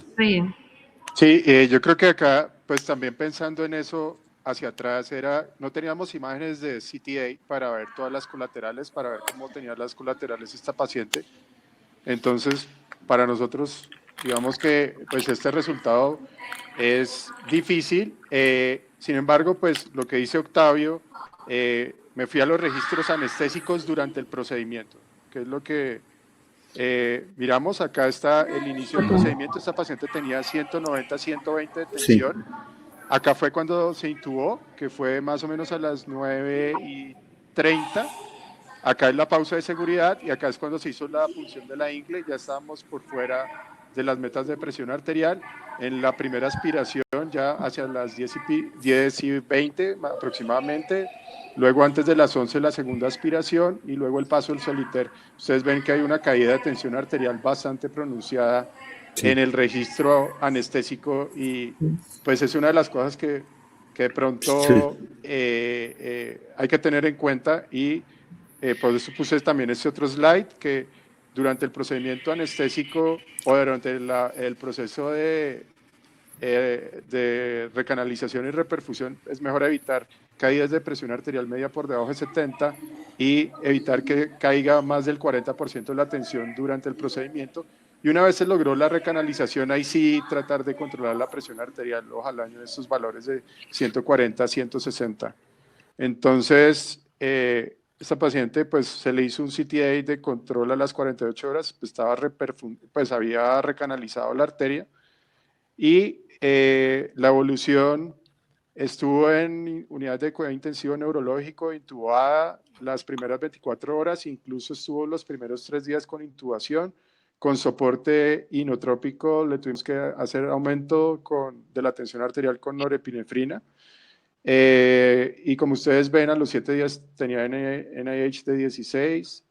Luego, en Colombia no tenemos unidades de rehabilitación. Muchos pacientes tienen que quedar en rehabilitación. Entonces, el NIH estuvo en 13. La etiología fue criptogénica, ranking al salir del hospital de 4, y en el seguimiento a 90 días tiene una paciente con NIH de 8, principalmente es el déficit motor, algo sensitivo, y tiene un ranking de 4 actualmente con espasticidad. Entonces, pues para mí, pues es un caso que le enseño muchas cosas, pero pues de todas formas, muchas decisiones difíciles. Sí. Un caso bem difícil mesmo. Bem difícil, mas queria ressaltar que ela escapou de uma cranectomia descompressiva. É, né? Verdade. Vocês conseguiram tirar, ela escapou de precisar de uma cranectomia descompressiva, porque ela tinha um NIH de 16, uma oclusão proximal. Ela ia fazer um infarto maligno de cerebral média, né? E infelizmente com a recanalização ela escapou disso. Então, é aquela história, você às vezes não consegue salvar tudo, mas você tira o paciente de uma cranectomia descompressiva, né? Então, acho que foi um excelente resultado. Eu acho que realmente é difícil mesmo, né, de decidir. Muito difícil. Vamos trazer, porque nós todos já passamos por isso, e dependendo do recurso do hospital, se está disponível ou não, como vocês têm hemodinâmica, mas não estava disponível na hora, então tem muitas decisões aí que a gente tem que tomar no dia a dia. Excelente caso. Perfeito. Sí, estuve buscando un poco lo que decía Gisela acerca de que o solo trombectomía o solo TPA en esos casos de ventana extendida, pero pues es un caso que a veces se sale un poco de lo que dicen las guías y de lo que uno debiera hacer. Sí, claro. Eu se tivesse trombectomia, teria levado direto para trombectomia, mas se não tivesse, teria feito trombólise. Então, acho que realmente, eu acho que o que puderam fazer naquele momento, acho que foi ótimo. Perfeito. Donovan, mais algum comentário? Porque agora nós vamos chamar o Lucas e a Angélica para um caso muito, muito interessante também. Donovan, Hernan, mais algum comentário? Excelente os casos de vocês, muito obrigada. Gracias a ustedes por la invitación. Todavía no tenemos mucha experiencia con la trombectomía, ya seguramente en algún tiempo podremos compartir también nuestra experiencia, así que muchas gracias por todo y estamos a las órdenes para los eventos que siguen. Perfeito, muito obrigada. Eu vou tirar vocês, vou colocar ali na sala. Hernan, muito obrigada. Muchas gracias por la invitación, a ustedes felicitarlos porque están dando mucho ejemplo a nivel mundial también, ahora el Resilient y todas estas cosas que han hecho, los felicito y sé que están en una situación difícil por la pandemia, no es culpa de ustedes, es culpa de nuestros gobernantes, pero excelente. Obrigada, graças. Hasta luego. Então, enquanto a Angélica e o Lucas estão entrando, nós temos várias questões interessantes aqui. Se esse paciente, a idade não é contraindicação para trombólise, né? O ranking prévio, a pergunta é, se esse paciente fosse um ranking prévio 3 ou 4, vocês teriam tratado? Ranking prévio. Muito boa, da Ana Elisa. Pergunta muito boa. Vamos, querida. Eu acho que ele sempre pode ir para um ranking 4 ou 5, né? É igual, a idade não é, demência não é, né? Veja bem, você pode ter um paciente demenciado que deambula, né? Então, eu acho que é muito, isso ilustra muito esse comparativo que a gente deixou de fazer de ranking 0 a 2 para um shift do ranking. Né? Então, eu passei de um 5 para um 4, eu passei de um 4 para um 3, isso é muito, para o paciente em si, é muito importante. Então, ele passar de um 4 para o 3 significa que ele conseguia andar, né? Exatamente. Esse paciente voltou a andar, né? Esse paciente voltou a andar com a Com certeza. Não, se o paciente que ele tivesse um comprometimento prévio, né? Eu costumo dizer que nesses casos, assim, a gente não existe uma regra, né? Acho que a gente tem que pesar todo o contexto do paciente, discutir com a família, às vezes, né? E, às vezes, naquele momento, tomar uma decisão, mas é difícil, né? É difícil você ter uma regra para esses casos, né? Com certeza. Tem outra pergunta muito interessante, pessoal. O paciente que já é do hospital de vocês e ele chega no hospital em janela para trombólise e vocês sabem que ele tem Cadazil. Vocês tratariam esse paciente? Nossa, depende do número de microbleeds. Vamos lá. Nessa hora eu vou by the book, né? Se eu tiver menos de 5 microbleeds, eu trato. Se tiver 200, eu não trato. É assim, os microbleeds da doença de Cadazil, né? Assim, a doença de Cadazil é uma doença de pequeno vaso, né? Que tem marcadores de isquemia e de hemorragia, né? Então, uma das coisas que a gente... Isso tudo que eu estou falando não tem ainda evidência nível, né, alto. Esses são os estudos observacionais, né? Mas existem 2 marcadores que são marcadores hemorrágicos da doença de pequeno vaso, que é o microbleed e a siderose cortical superficial, né? Então, se o paciente... Já existem alguns trabalhos que sugerem que trombólises acima de 10 microbleeds, né, aumentam o risco muito substancialmente de trombose. Não é uma contraindicação, mas, por exemplo, os estudos clínicos têm excluído o paciente com mais de 10 microbleeds, né? E abaixo de 5 não aumentaria tanto. Então, eu acho que nesse momento eu olharia qual é o Cadazil que o paciente é, né? Se é um paciente que tem muito microbleed, né, que está com a pressão muito elevada, realmente a gente fica mais... E provavelmente, se eu fosse trombolizar, eu faria uma dose de 0,6, né? 6 miligramas. Eu, particularmente, não faria, a não ser que esse paciente tivesse um grande vaso ocluído, né? Porque eu acho que é uma manifestação de uma doença, outra que não uma doença trombótica, o Cadazil, e o fenômeno isquêmico, né, ele não, pode... Mas eu acho que ele está perguntando, eu também concordo contigo, se for um fenômeno da doença de Cadazil, não. Bom, mas se ele está perguntando nesse caso, né? Mas se ele chegou com uma toma de crânio, eu não vou poder pontuar, né? Não, se ele tem uma oclusão, aí é diferente. Não, oclusão proximal, não nesse caso, vamos dizer essa. Com oclusão proximal, concordo com tudo que você disse, então. Mas se for um paciente com cadacil 10 segundos, sem oclusão proximal, aguda, eu não trombolizaria. Não, concordo. Se não for uma oclusão proximal, se for uma doença, uma manifestação da própria cadacil, né? Isso. Aí não, né? Aí não. Eu concordo. Tem outra pergunta boa aqui, deixa eu ver se o Lucas está conseguindo entrar, mas tem outra pergunta boa aqui. Já sobre novos anticoagulantes orais, pessoal, como é que funciona, então, trombólise em quem vem usando novos anticoagulantes orais? Olha, é o seguinte, nós estamos na fase 3.0 da anticoagulação agora, né? Porque já existe, né, a fase 1.0 era só varfarina. A fase 2.0 são os DOACs. E a 3.0 agora a gente já tem agente reversor, né, disponível no mercado. Então, no caso do idarucizumab, né, não existe estudo nível 1 de evidência, né, mas a gente até fez um editorial recente para um artigo que saiu na Neurology, uma série de casos bem extensos, de mais de 120 pacientes, né, que foram tratados com trombólise pós-idarucizumab em pacientes que usavam dabigatrana, né. E os resultados foram muito satisfatórios, com a taxa de transformação hemorrágica muito pequena, né, com bons resultados, assim, próximos do resultado da trombólise, sem a necessidade de reversão. Então, eu acho que isso é uma evidência, dificilmente vai ter um trial randomizado disso, né. Eu acho que praticamente é a melhor evidência que a gente tem. Eu diria que hoje em dia, se você tem idarucizumab disponível no paciente que usa dabigatran, eu acho que é tranquilo você fazer isso, e a gente tem alguns casos aqui em Ribeirão já que a gente fez isso, né? Você faz o idarucizumab, reverte o efeito rapidamente da dabigatrana, ele não tem um efeito protrombótico, porque ele é só um anticorpo monoclonal que se liga à molécula da dabigatrana, e você pode trombolizar o paciente depois, né? Agora, no caso dos outros, né, DOACs, aí é um pouco mais complicado pelo seguinte: primeiro que isso não foi adequadamente estudado com o andexanet alfa ainda, que é o reversor dos demais, né? Segundo que o andexanet alfa ele requer uma infusão contínua durante 2 horas e ele tem um efeito protrombótico, teoricamente, né? Ele pode ter um efeito protrombótico. Então, assim, eu não sei se a gente pode generalizar com facilidade, né, achar os mesmos resultados exatamente com o andexanet alfa. Mas eu espero que esteja em breve saindo outros agentes reversores aí, né, que estejam sendo testados, ziramparantag, ou tem outros aí que estão em testes. A gente espera que a gente tem outros, nessa fase 3.0 da anticoagulação, a gente possa utilizar. Uma outra coisa que eu acho que a gente tem que comentar, né, Gi, é o problema, é o TP e o TTPA, às vezes, ou um teste de trombina, né, um teste de trombina, quer dizer, se você tem um TP e um TTPA normal, né, num paciente que você não sabe se tomou a dose, e a dose que tomou recente, às vezes você pode tentar trombolizar o paciente nesse contexto, né?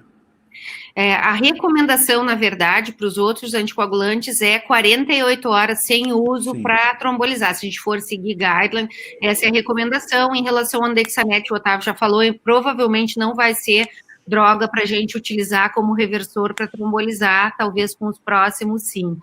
E agora, antes da Angélica e o Lucas começarem com o caso, que bom que vocês estão aí, uma última perguntinha. A gente falou de cadazil e se for uma outra vasculite, pessoal, você sabe que o paciente tem diagnóstico de vasculite, chegou no hospital com AVC agudo, fariam trombólise? Eu não faria. Também não.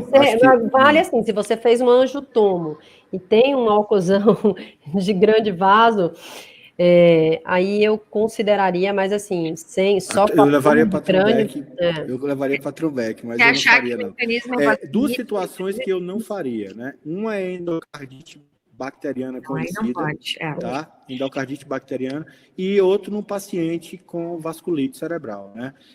Porque são pacientes que têm um risco de sangramento, você está tratando uma artéria doente, né? Uma artéria doente que tem ou um êmbolo séptico, né, na parede da artéria, ou uma vasculite que é altamente frágil. Então, é um vaso doente. Nesses casos, a gente realmente não trataria.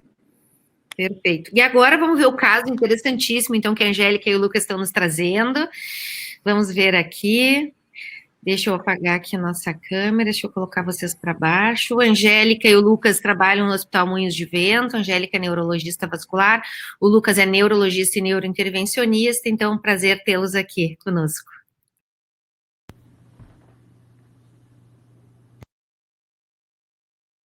Angélica, precisa ligar o teu microfone, que eu acho que não está ligado. Agora foi. Agora. Desculpa.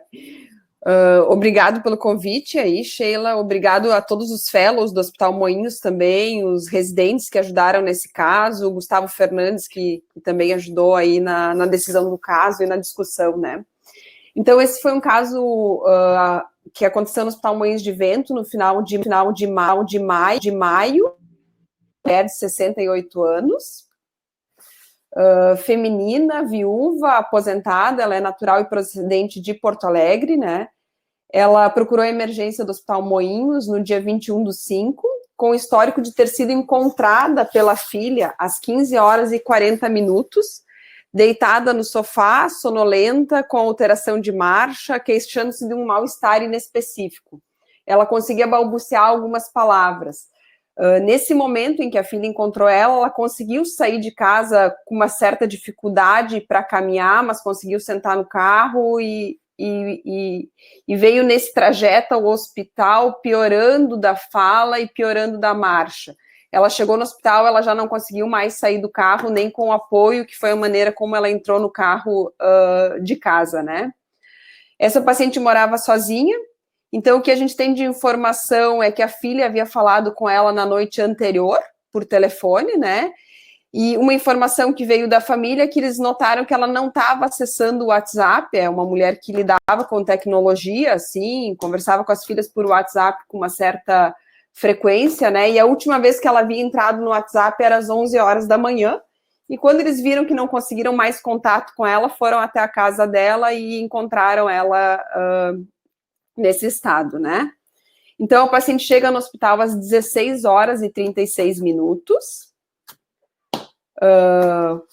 além desse quadro agudo, ela tinha um histórico de uma prostração no último mês, de estar mais deprimida, de estar mais ansiosa, mais chorosa, vinha com uma queixa de palpitação mais no final do dia, estava em isolamento domiciliar, em afastamento social por conta da pandemia do Covid-19, desde a metade de março, então tinha menor contato com a família também, estava saindo menos de casa, não estava fazendo as coisas da rotina dela, estava mais restrita à casa e tinha parado com as caminhadas diárias que ela fazia. De história pregressa, uma paciente hipertensa, que vinha com uma hipertensão bem controlada, uma depressão não tratada, tinha um cisto sebáceo em mama direita, tratamento conservador, uma paciente com certo sobrepeso, negava tabagismo ou etilismo, e de história familiar tinha uma cardiopatia isquêmica na mãe, que já era falecida e não tinha outros comemorativos. Então, o exame físico da chegada, essa paciente chegou com uma pressão de 150/90, frequência cardíaca de 85, saturando 96%, um HGT de 140, uma ausculta cardíaca normal. Ela estava na chegada ao hospital torporosa, ela tinha abertura ocular ao estímulo doloroso, não obedecia a comandos, tinha uma paralisia parcial do olhar conjugado para a esquerda, um apagamento do sulco nasolabial, uma disartria grave, estava plégica em hemicorpo esquerdo, uma força grau 1 em hemicorpo direito ao estímulo doloroso, uma alteração sensitiva predominantemente à esquerda e estava negligente. Então, uma paciente com NAID de 28 na chegada do hospital. Essa paciente foi encaminhada para protocolo de tomo e angiotomo, né? Um NAID alto, uma paciente que foi atendida em casa, acolhida em casa pela família às 15h40 e chegou no hospital às 16h31, né? Então, esse é o exame inicial. Agora vou mostrar mais imagens. Angélica, e o horário era indeterminado, mas qual foi a última hora que você tinha uma ideia? Foi a hora do WhatsApp ali, né? Às 11h, que era a última hora do que ela foi vista no WhatsApp. 11h da manhã. Mas foi o horário que ela acessou o WhatsApp ou tinha alguma comunicação dela, Angélica? O horário que ela acessou o WhatsApp. Ah, tá. Ela foi vista pela última vez no WhatsApp. Entendi.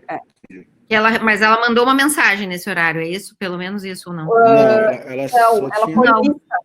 Ela foi vista pela última vez. Vista no aplicativo, assim, a família... Então, a gente vê, assim, um possível sinal de artéria cerebral hiperdensa direita, né? Nessa imagem.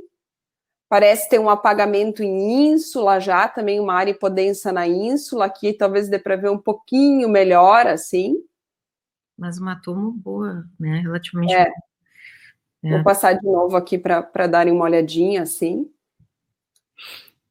Uhum. Acho que ali tem, volta uma, Angélica. Acho que aqui, né, lenticulado, M1, acho que já está comprometido, talvez M4. É uma foi, na chegada parecia que era mais ínsula, assim, comprometida. Também aqui não é a janela adequada. Mas é uma toma que não contraindica. Não, mas uma toma boa. Não, uma toma boa. Mas vamos ver, pessoal, então, assim, num hospital onde a gente tem tudo, né? A Angélica está mostrando ali a tomografia e já fez angiotomo direto, né? Vocês, nesse paciente, então, que chegou com tempo indeterminado, a gente realmente não sabe qual foi o último horário. Vocês fariam trombólise endovenosa nesse paciente? Vamos ver a audiência aí. Da Angélica seguir, já vendo ali com aquela angiotomo linda ali. Então, eu tenho trombectomia, eu tenho recurso, né, se eu quiser, e vamos ver, 20% das pessoas fariam trombólise nessa situação, tempo indeterminado, ENAEJ muito alto. Vamos ver, Angélica, e aí? Então, essa paciente ela não fez trombólise endovenosa, tá, por um tempo indeterminado. Fez na sequência, no próprio protocolo de tomo e angiotomo, então ela já fez angiotomo junto com a tomografia, que a gente viu uma oclusão de M1 à direita. Tem mais uma imagem aqui que dá para ver melhor. Aí, não, essa imagem que dá para ver uma oclusão de M1 aí.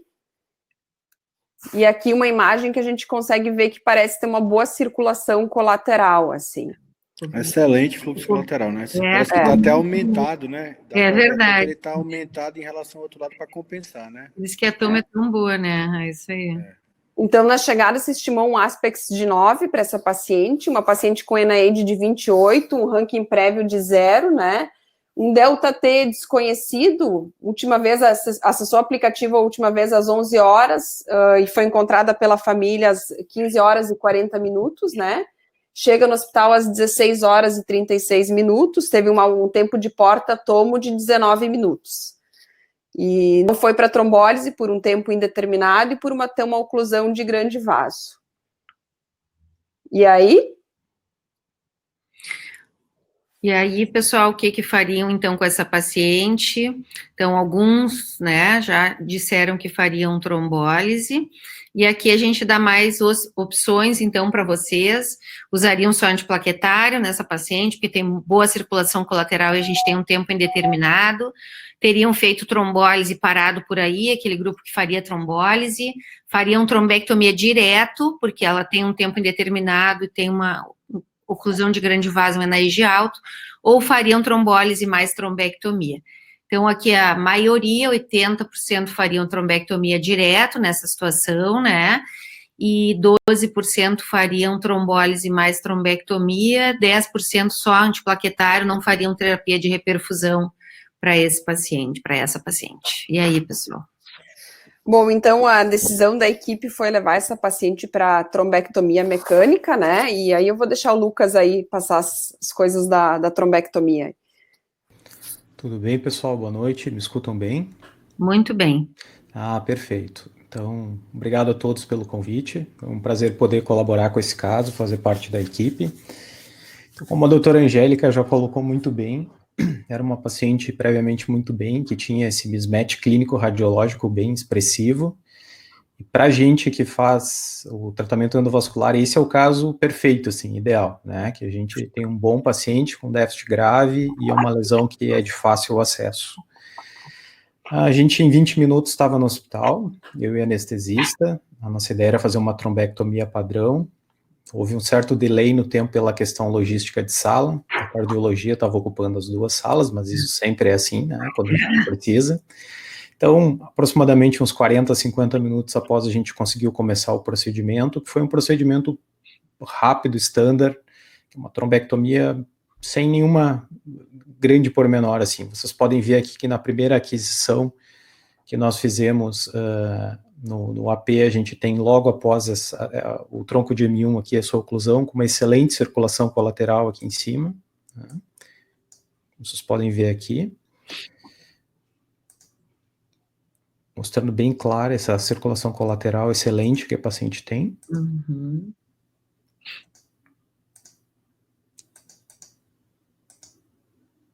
Agora eu não consigo apagar o que eu coloquei aqui, mas tudo bem.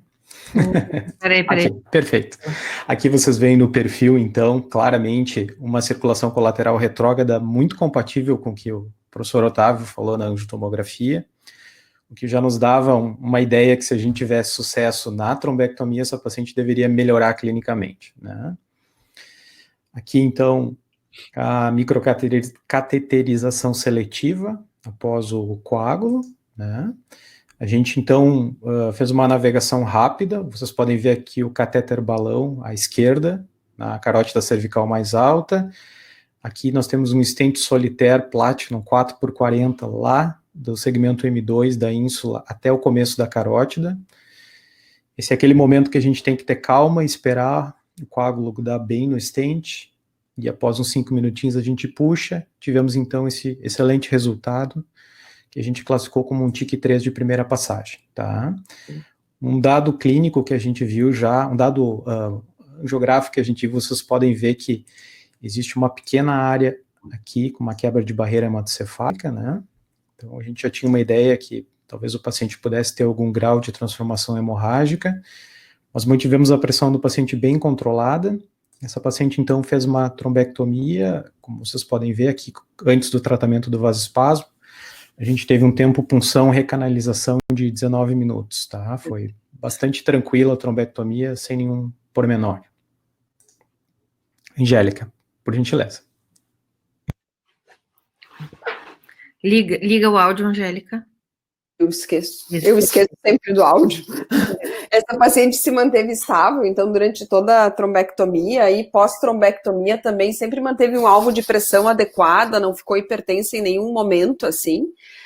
No pós-imediato da trombectomia, então, ela foi para um NIH de 11, ela estava sonolenta, tinha uma abertura ocular ao chamado, já obedecia a comandos, estava orientada, persistia com o desvio do olhar, né, tinha melhorado da fala e da força em hemicorpo direito estava normal e a esquerda que ainda estava alterada, né. Essa paciente foi para cuidados intensivos em UTI. Ela passou a noite inteira com uma certa flutuação do sensório, com uma sonolência que se manteve, assim, nos prejudicou um pouquinho a avaliação, se era efeito sedativo da sedação da trombectomia ou se era o quadro neurológico basal dela. Foi feita uma tomografia de crânio de controle aproximadamente 12 horas após a trombectomia. Na manhã seguinte, ela acabou fazendo uma tomografia precoce, assim, tá? Então, a gente parece ver uma areazinha hipodensa em ínsula, e tinha essa área de essa pequena transformação hemorrágica aí no exame. Angélica, só um comentário, às vezes a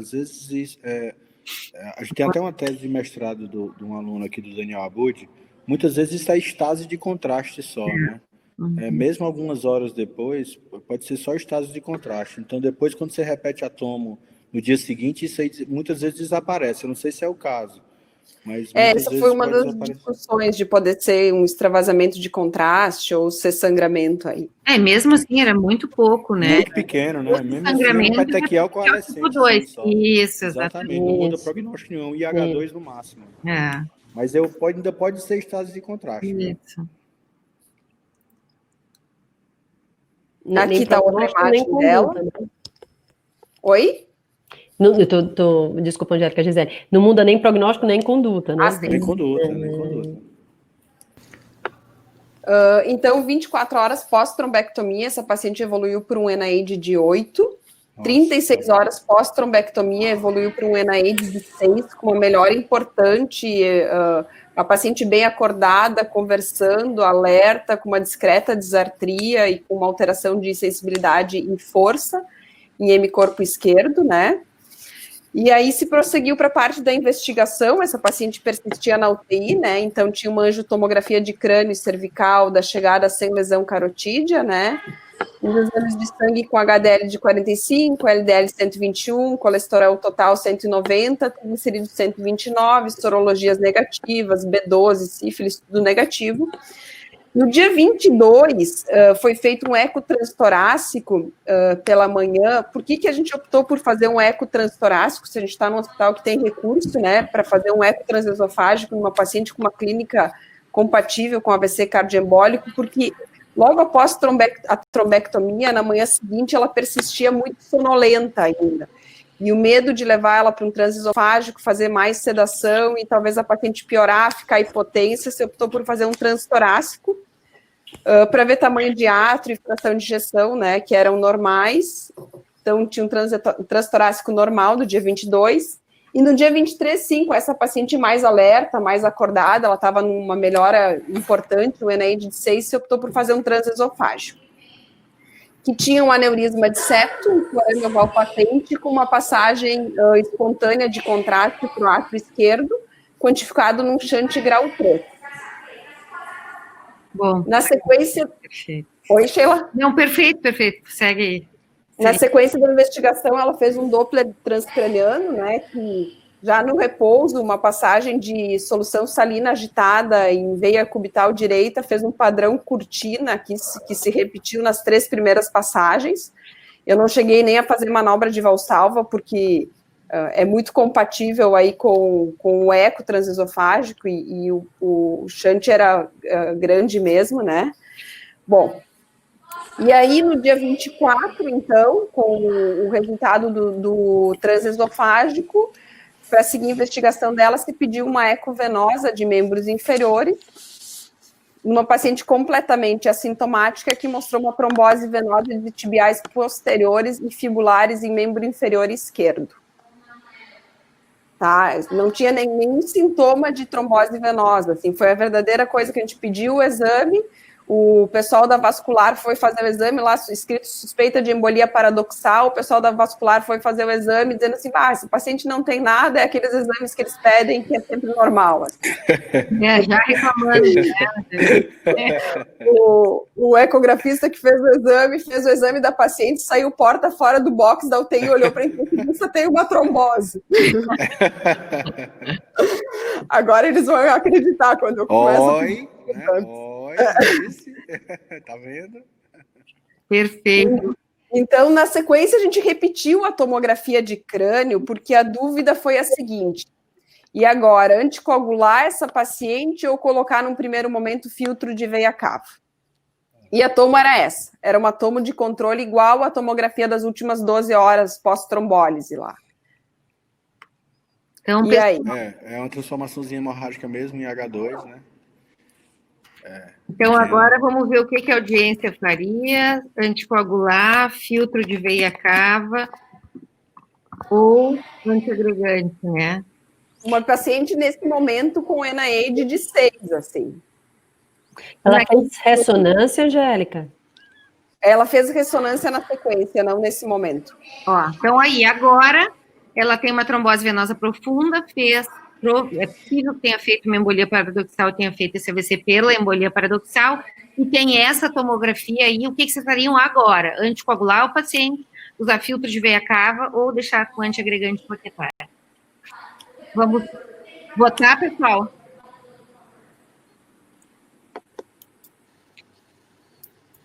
Essa plateia é dividida, eu vou contar com você. 35% anticoagular, 62% filtro e 10% antiagregante. Vamos ver o que vocês fizeram, Angélica? Então, nesse momento, considerando uma área de sangramento, realmente parecia ser sangue, uma paciente com NIH muito bom, assim, uma paciente que teve uma melhora importante. Confesso que ficamos com medo de anticoagular ela. Não correu risco nenhum, né, Angélica? E com medo de deixar ela só com antiagregante também, então a gente optou por botar um filtro de veia cava, nesse caso. Colocou o filtro de veia cava, foi tudo bem. mais ou menos 24 horas depois, quando essa paciente começou a ser mais mobilizada, a sair do leito, a primeira vez que ela saiu da cama para ir no banheiro tomar um banho, ela teve uma falta de ar, teve que voltar para a cama e colocou um catéter de O2, assim. E aí, sabendo que ela tinha uma trombose venosa de membros inferiores, tinha um forame oval patente, se optou por fazer um angiotomo de tórax, que confirmou um tromboembolismo pulmonar bilateral, segmentar e subsegmentar. Uma relação VD-VE preservada, assim. Uma paciente super bem, melhorando neurologicamente, dia após dia. A nossa interpretação desse tromboembolismo nesse momento foi que ela já chegou com esse tromboembolismo, muito provavelmente pulmonar também, provavelmente aquela sonolência, talvez da chegada, aquele quadro todo, então a gente acreditou que ela fez uma trombose venosa profunda e fez uma embolia paradoxal para o sistema nervoso e fez um tromboembolismo pulmonar na mesma sequência. Assim, a gente não considerou uma complicação da internação, ela vinha usando heparina, enoxaparina profilática ao longo de toda a internação. Aí. Evoluiu bem na parte do tromboembolismo pulmonar, não precisou fazer nenhuma medida, assim, né? Além disso, na investigação, ela fez um Holter, que não tinha fibrilação, o ritmo sinusal. Essa paciente ficou bastante tempo em UTI, foram 6 dias de UTI, todo o tempo monitorizada também, e sem fibrilação, não se pegou nenhum momento de fibrilação. Aquelas palpitações que ela tinha como queixa no início nunca se repetiram no hospital. Fez uma pesquisa para trombofilias que veio negativa e fez um screening para neoplasia que veio negativo também. Fez uma ressonância no dia 29/5, depois, aí, com plano de anticoagular essa paciente ainda na internação, né, delimitando essa área isquêmica que se vê aí na imagem, que era uma área bem compatível com aquela da tomografia da chegada, né. Excelente, bem pequena, né. E com uma pequena área de um sangramento ainda aí, que era o que a gente via na... Ezequiel também, né. Que é o que a gente via na tomo. E aí, pessoal, aí lembrando, fala, Gi. Não, eu ia dizer que a próprio TEP é um fator que predispõe a passagem do êmbolo pelo forame, né? Porque você faz hipertensão pulmonar. Exatamente, então, é possível que tenha sido realmente antes, você aumenta a pressão, né, em câmaras direitas e o êmbolo passa mais fácil. Né?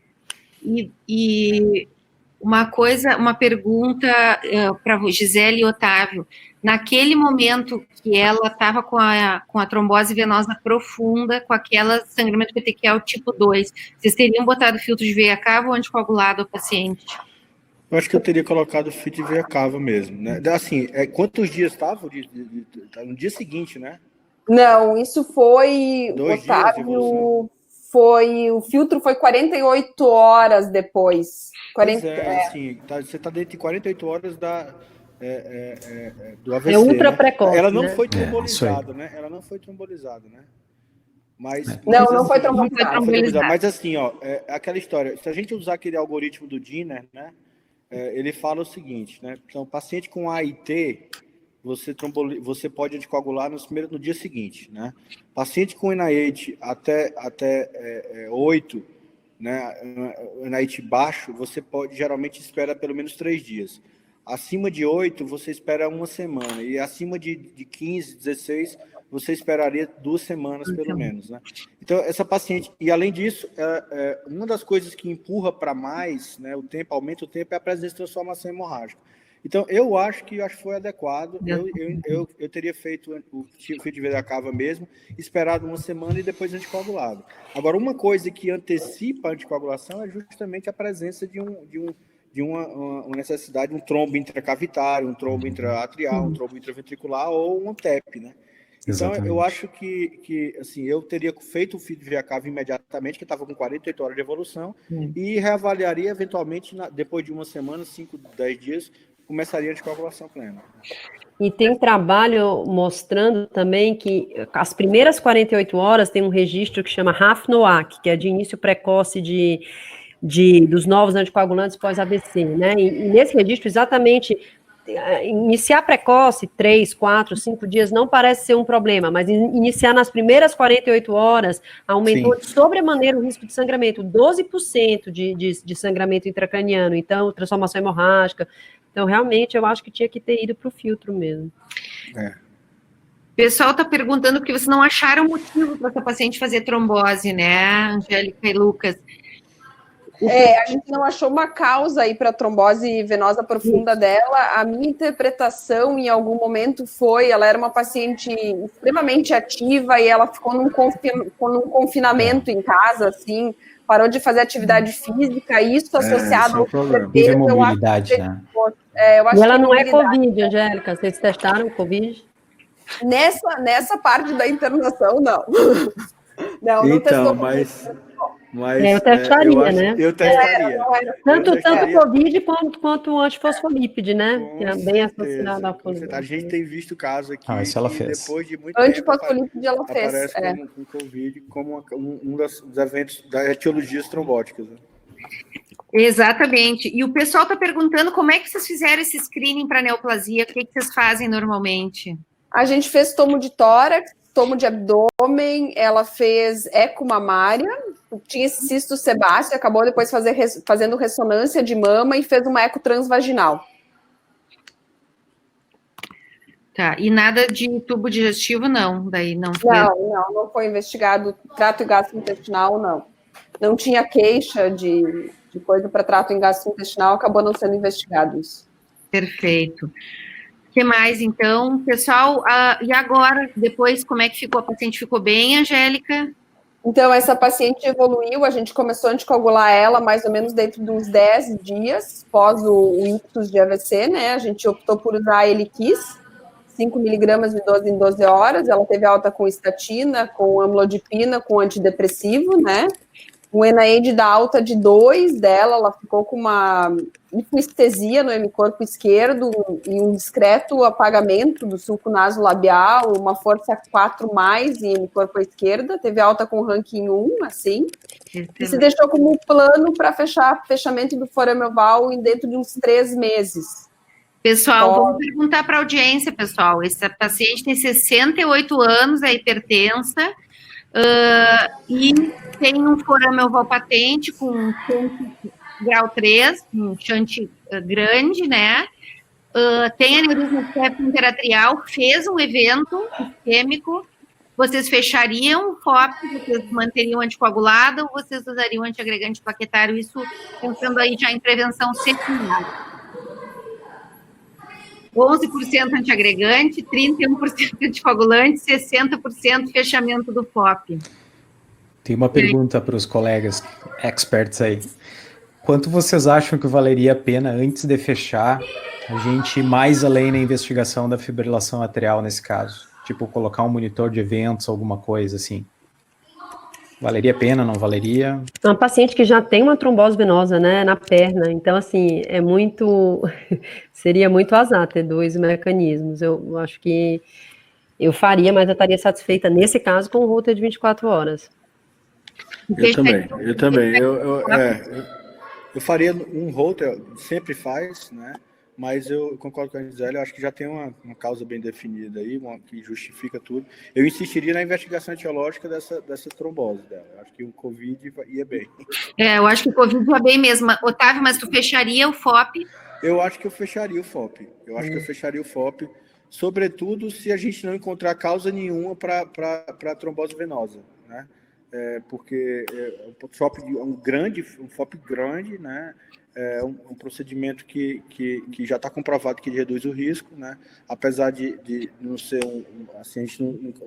não ser um AVC criptogênico, né? Mas a etiologia ainda é criptogênica aí, porque a gente não sabe a causa dessa trombofilia, né? Eu indicaria o fechamento do FOP, sim. A gente ainda ia escutar ele falando isso, né, Sheiloka? Sim, olha, eu fui o último eu fui um dos que mais resistiram, um dos mais céticos, né? Para o fechamento do FOP, né?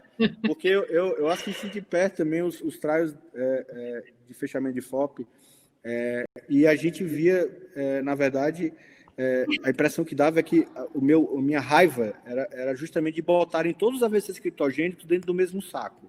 Né? Eu acho que esse é o problema desses trials de prevenção secundária no caso do AVC, né? Então, mas claramente, a gente sabia que existia um subgrupo que poderia ser beneficiado. Que é essa paciente, isso foi melhor, né? Essa paciente não tem dúvida, né? Com a TVP. Exatamente. Não, eu acho que sim. Agora tem ainda duas coisinhas. O Tony está perguntando, será que não era melhor varfarina, já que talvez pudesse ser uma SAF? A Angélica ainda vai continuar o caso. Prefeririam varfarina do que os NOACs? Esse é um ponto. Essa decisão de fechar ou não fechar, ela é importante que ela seja feita depois de uma investigação etiológica mais ampla, né? Sim. Eu acho que tem que descartar FOP, Covid, descartar SAF, descartar outras coisas, né? Vamos ver se a Angélica tem mais para nos dizer, né, Angélica? Nos conta aí. Esse caso está bem rico. Não é infinito. Ela fez pesquisa para trombofilias, eu não coloquei aqui, proteína S, proteína C, antitrombina, mutação da protrombina, fator 5 de Leiden, fez cardiolipinas, fez anticoagulante lúpico, glicoproteína, veio tudo negativo. Eu acho que a ideia é talvez repetir as cardiolipinas, assim, e eu tinha pensado em repetir um Holter para essa paciente também, ter certeza que não pega nenhuma fibrilação, apesar de achar que a causa seja por embolia paradoxal mesmo, por essa trombose. Bom, seguindo a evolução desse caso, então, essa paciente teve alta no dia 9 do 6, e no dia 14 do 6, ela retorna para o hospital com anosmia, febrícula e tosse, uma tomografia com opacidades em vidro fosco, e o diagnóstico confirmado aí por PCR de Covid, nesse momento, assim. Mas o Covid veio depois. Vem lá, né? Esse cara é muito bom mesmo. Porque... Ela tem dedinho Era a minha pergunta, Gi. Da internação. Então, ela tem dedinhos da internação. Tá aumentado, né, por causa da trombose, né? Da trombose, né? Ela tem dedímeros da internação do AVC de 35 mil. Tá? Quando ela teve TEP e trombose venosa. E ela tem dedímeros de quando ela teve o Covid de 1000. 1000. Ela tinha 35 mil no AVC e no Covid o dedímero era 1000. Eu acho que ela já tinha Covid naquele. Pois isso aí. Ela desenvolveu sintoma respiratório maior. Assim. Exatamente. Será que essa parte cardiovascular não foi pré-sintomática da respiratória, mesmo contínua? Nós nunca vamos saber. Nunca vamos saber. Se acredita, pois essa paciente dividia quarto semi-privativo, na verdade. E depois, no screening, se descobriu que a paciente do lado teve Covid, a filha foi visitar a paciente do lado com febre, o pai estava em casa isolado com Covid, a acompanhante dessa paciente, que a gente apresentou o caso, teve Covid, fez o diagnóstico de Covid na alta, no dia 9 dessa paciente, e essa paciente desenvolveu sintomas 4 ou 5 dias depois aí também. Caso maravilhoso. Tem mais algumas perguntas? Tem mais algum slide, Angélica? Tem mais uma pergunta? É só isso. Aí, obrigada aí. Não, excelente caso, achei que ia ser bom apresentar mesmo, porque tem vários pontos a discutir. Nós vamos fazer um dia uma discussão só sobre forame oval patente, e a gente vai chamar a Viviane, que ainda não se convenceu que tem que fechar, para um debate a respeito. Até eu já me convenci, né, Xelinha? Exatamente. Mas tem uma pergunta boa aqui, pessoal. E se esse paciente não tivesse TVP, tivesse o FOP e não se achou causa para isso, um AVC criptogênico, fecharia o FOP ou não fecharia? Sim, esse é o paciente que foi estudado no estudo, né? Na verdade, esse paciente com TVP não estava no Exatamente. Estudo. Mas aí eu insisti mais em FA. Claro. Aí eu insisti bem mais na investigação de FA. Sem dúvida. Antes de fechar o FOP. Sem dúvida. Ali tem uma questão da Melissa, eu faria também, Melissa, perguntando se rastrearia neoplasia de trato gastrointestinal mesmo sem sintomas. Eu procuraria mais um pouquinho, acho que faria coluna e endoscopia, ter certeza, né, que não tem gastrointestinal comprometido. Claro, não na hora do AVC, fazer uma colono num paciente que saiu bem desse AVC, mas eu acho que logo depois faria. E Deixa eu ver se tem mais, acho que não tem mais perguntas, pessoal, excelente, parabéns para vocês, acho que foi super legal essa discussão. Muito legal, cara. Né? Nós vamos ter outros casos desafiadores. Lembrar, semana que vem a Gisele, então, o Michel Frudite falando de hemorragia subaracnoide, e a gente quer os casos de vocês, então, pessoal. Quero os casos de vocês, vamos botar os residentes, os fellows apresentando aqui para a gente poder debater também. E, ó, pessoal, preciso sair, quero agradecer pela oportunidade, casos sensacionais, parabéns aos apresentadores de casos, organizadores, obrigada, Beto. Pessoal, boa noite a todos, até a próxima semana. Boa noite. Tchau, gente, até mais. Tchau, tchau.